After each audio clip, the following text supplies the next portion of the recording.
It all started on a humid Thursday afternoon in Naples, Florida.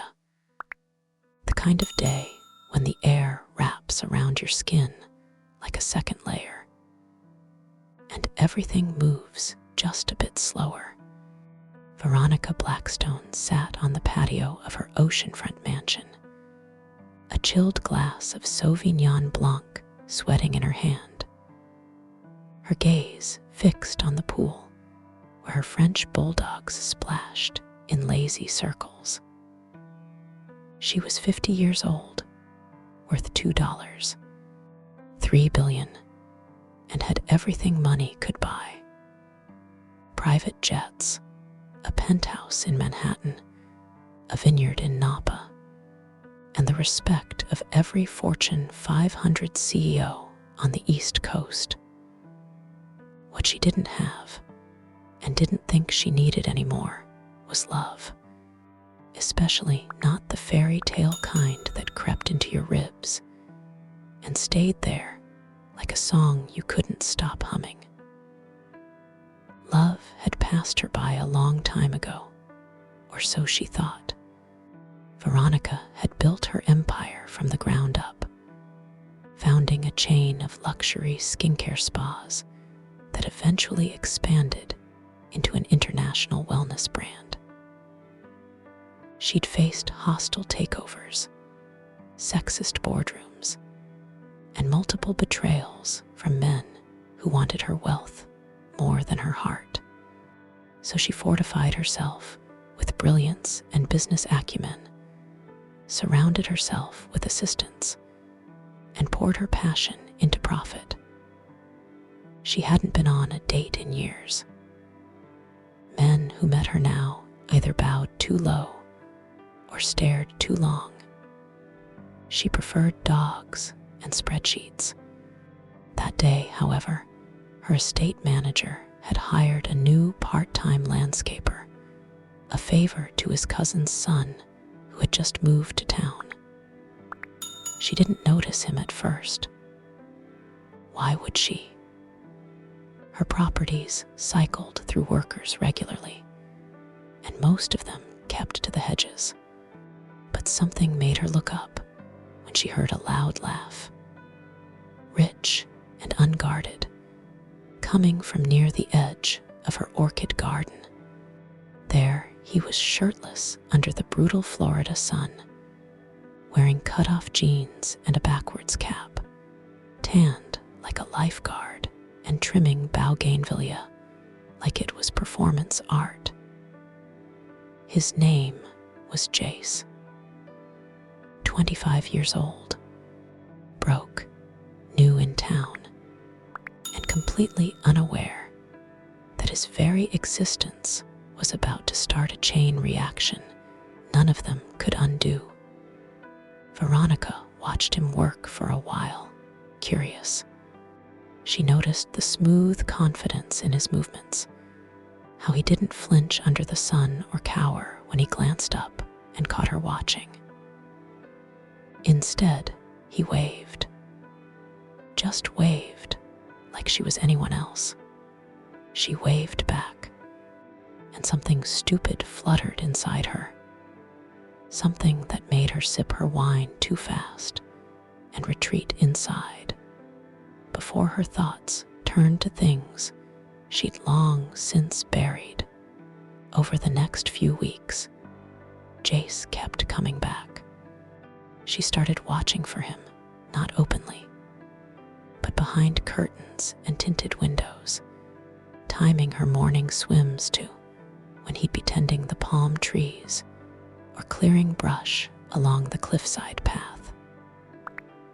They exchanged casual hellos. One morning, he complimented her robe, and she laughed harder than she had in a year. He didn't treat her like a billionaire or a boss or an older woman trying to hide under designer silk. He treated her like someone interesting.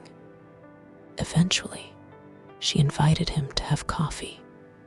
Nothing dramatic, just a casual offer on a hot day. He took it with a smile and ended up sitting with her for nearly an hour, talking about nothing and everything. He told her about growing up in Detroit, how he'd moved to Florida after losing his job and getting dumped in the same week. She told him about starting her first spa in a strip mall with 3 credit cards and no backers. They laughed. She studied the sunburn on his shoulders and wanted to reach out and rub aloe on his skin. She didn't, but she thought about it all day. The coffee meetings turned into lunches. The lunches turned into long conversations by the infinity pool, watching the sky turn lavender as night came in. Veronica didn't understand what was happening at first. It didn't feel like lust exactly, though there were moments she caught herself staring at the line of his jaw or the way his mouth moved when he spoke. It wasn't motherly either. She had never wanted kids, and Jace didn't feel like a surrogate for anything she'd missed. It felt more like a discovery, like she'd been living in grayscale, and someone had finally flipped the switch to full color. One evening, they shared a bottle of wine and talked until the stars came out. Jace told her he liked being around her because she was honest. "Everyone else either tries to impress me or pretend," he said. "You just are." Veronica didn't say anything for a long time. Then she leaned over and kissed him. Soft, hesitant. His lips met hers without flinching. There was no resistance, just heat, surprise, and then realization that this wasn't a game for either of them. They spent the night together, tangled in linen sheets and disbelief. In the morning, she expected shame or awkward silence. Instead, he made her pancakes. Blueberry, slightly burnt. He wore her robe. She didn't stop smiling for hours. Word got out quickly. Her staff was discreet, but rumors have their own wings in houses with marble floors and golden chandeliers. Within days, tabloids were sniffing around. "Billionaire beauty mogul seduces pool boy" was the headline of one particularly nasty article. Her board of directors started whispering. Her PR team panicked. "He's half your age," one of her advisors said during a tense Zoom call. "This isn't a Nicholas Sparks movie." She ignored them. For the first time in decades, she didn't care what anyone thought. Let them whisper. Let them speculate. She knew the truth. She was falling in love with someone who made her feel alive again. Jace moved into the guest house by month 2. They traveled together. Paris, Marrakech, a week in Iceland where they sat in geothermal pools and talked about buying a house in the countryside. He didn't ask for money. He didn't want access to her accounts. He still mowed her lawn. The age difference was obvious in small things. Music tastes, cultural references, the way he handled his phone like a lifeline. But none of it mattered when he held her hand in public or brought her flowers from her own garden just because they looked like her. But not everyone saw the magic. Her sister stopped calling. Jace's old friends accused him of being a gold digger. One night, someone left a note on her gate. "You should be ashamed."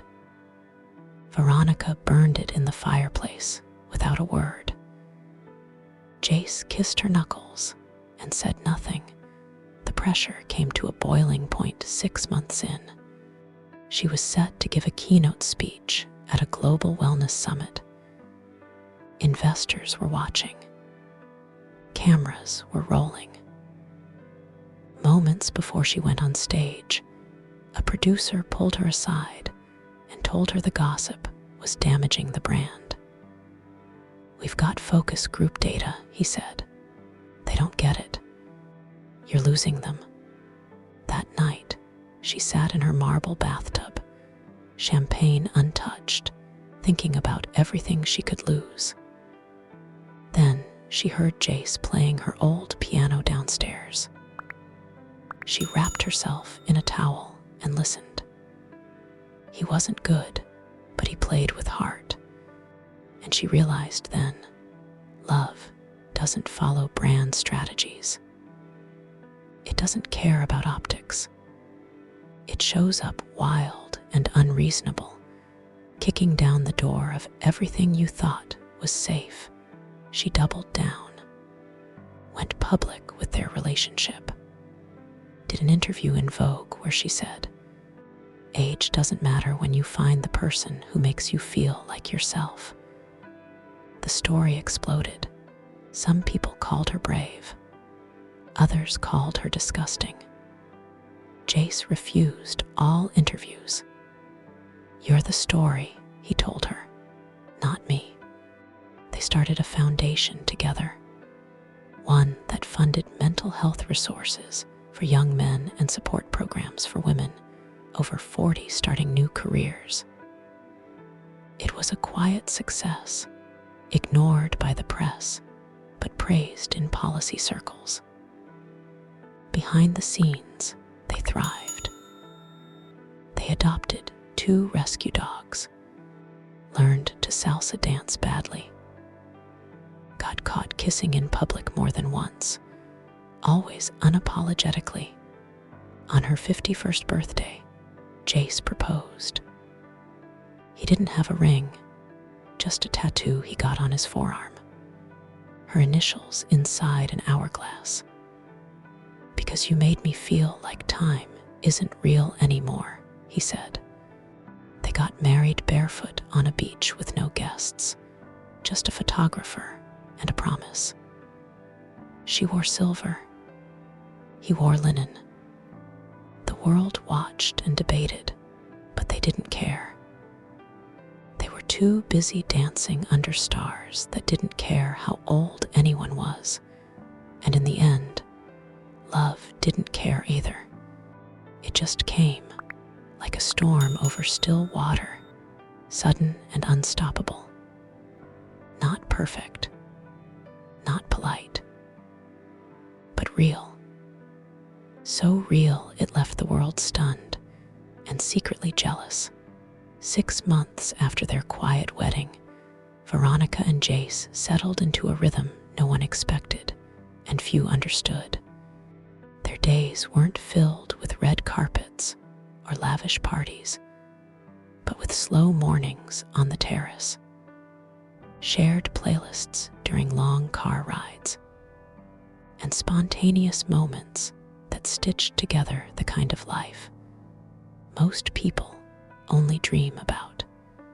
Jace had started his own landscape design business, funded by Veronica's connections, but driven by his own talent. He refused to live off her fortune, even when she insisted she didn't care.